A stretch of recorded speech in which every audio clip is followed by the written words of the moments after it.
홍콩을 활용을 했을 때 무슨 이점이 있냐. 지금 사드 때문에 뭐 중국이 막히셨다고 다들 걱정을 하시는데요. 홍콩은 사실은 중국 쪽으로 진출하시는 교두부가 아닙니다. 홍콩은 전 세계로 나가시는 교두부예요. 근데 여기를 어떻게 쓰실 거냐. 이거는 자신이 전략을 짜셔야 되세요. 전략을 짜셔야 되는데 모든 경영기법 그대로 전략을 짜시면 되는 겁니다. 근데 이제 제가 지금 오늘 설명을 드릴 수 있는 부분이 좀 한계가 있어서 몇 가지만 마케팅 쪽하고 세일즈 쪽하고 이제 그리고 가격 정책 어떻게 이제 짜시는지 이제 이런 것들에 대해서만 좀 이제 설명을 드리도록 하겠습니다. 물류 쪽도 좀 하고 싶었는데 물류는 너무 힘들 것 같고요. 그거는 나중에 이제 Q&A 때 물어보시면 제가 좀 설명을 드리도록 하겠습니다. 자, 한국 기업이 홍콩에 나가야 하는 이유, 아까 말씀드렸던 거하고 별개로 지금 말씀드렸지만요, 전략 기획을 직접 하실 수가 있어요. 전 세계를 대상으로 내가 우리 물건을 어떻게 팔겠다는 전략 기획을 직접 하시면 됩니다. 바이어들한테 의존하실 필요가 전혀 없으세요. 그리고 영업 운영 어떻게 할지 그것도 직접 운영을 하시면 됩니다. 그리고 물류, 홍콩 쪽에 가 있는 동안에는 물류는 전 세계적으로 연결이 돼요. 물건 먼저 홍콩에다 보내시는 거 아니고요. 거기서 페이퍼워크 하시고 난 다음에 포워딩 통해 가지고 전 세계로 뿌릴 수가 있습니다. 재무에게 아까 말씀드렸었던 엄청난 뱅킹이 존재를 합니다.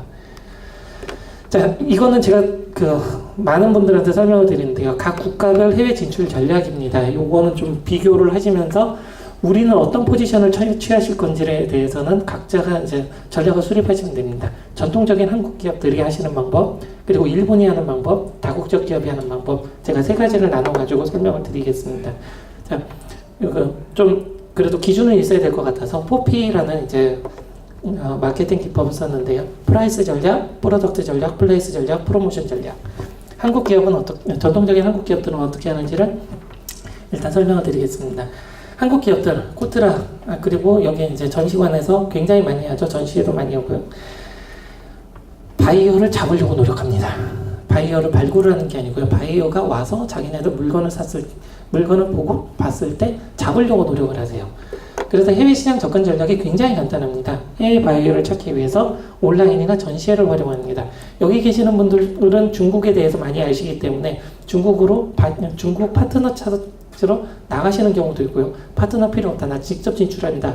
라고 하시면서 지금 하시는 분들 계실 거예요. 근데 바이어의 의존도가 한국은 굉장히 높습니다.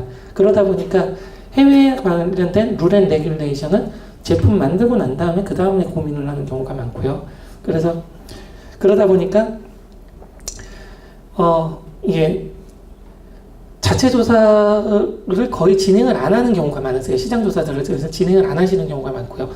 이제 무역 상사들을 이제 같이 끼시는 경우가 있는데요.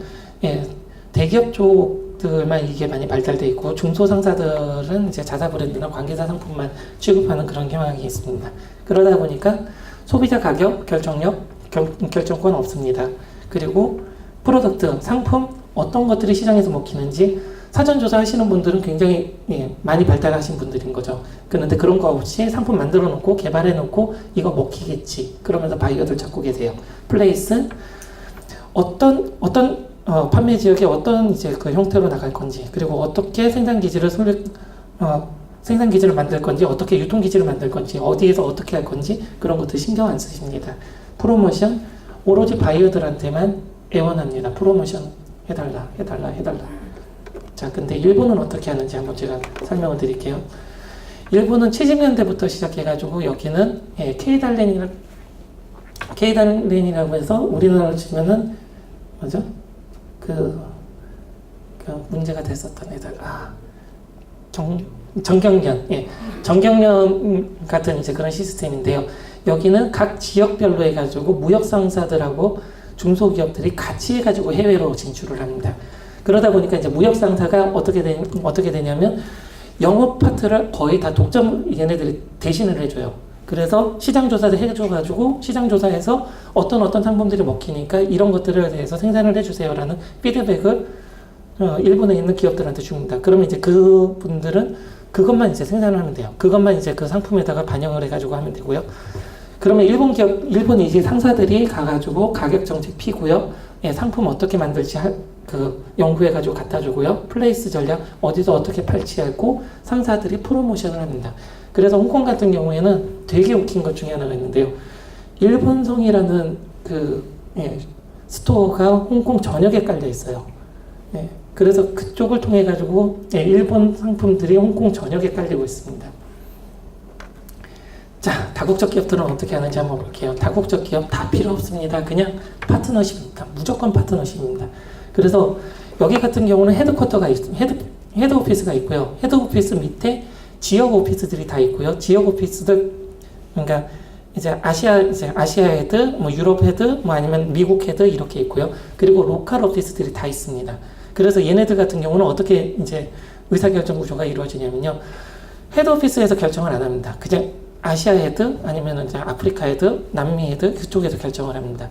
그래서 이쪽 같은 경우는 굉장히 유연성이 있어요. 그래서 생산기지 한 군데에서 생산을 딱 했다. 그러면 그것들이 미국 그리고 아프리카 이쪽에 만약에 먹힐 것 같다 그러면 그쪽 헤드에서 다 결정을 해가지고 물건을 쫙 뿌립니다. 그러다 보니까 거기서 오는 피드백들 다 네트워크 타고 이쪽 생산기지로 들어오고요. 가격도 가격 정책 지역별로 다 틀리겠습니다. 굉장히 웃기는 이제 다국적 기업이 하나가 있죠. 맥도날드. 그래서 빅맥 지수라는 게 있죠. 각 지역별로 가격이 다 틀립니다. 그래서 프로모션도 자기네들이 알아서 합니다. 알아서 하고요. 홍콩에는 한때 고추장 버거라는 것도 있었던 적이 있습니다.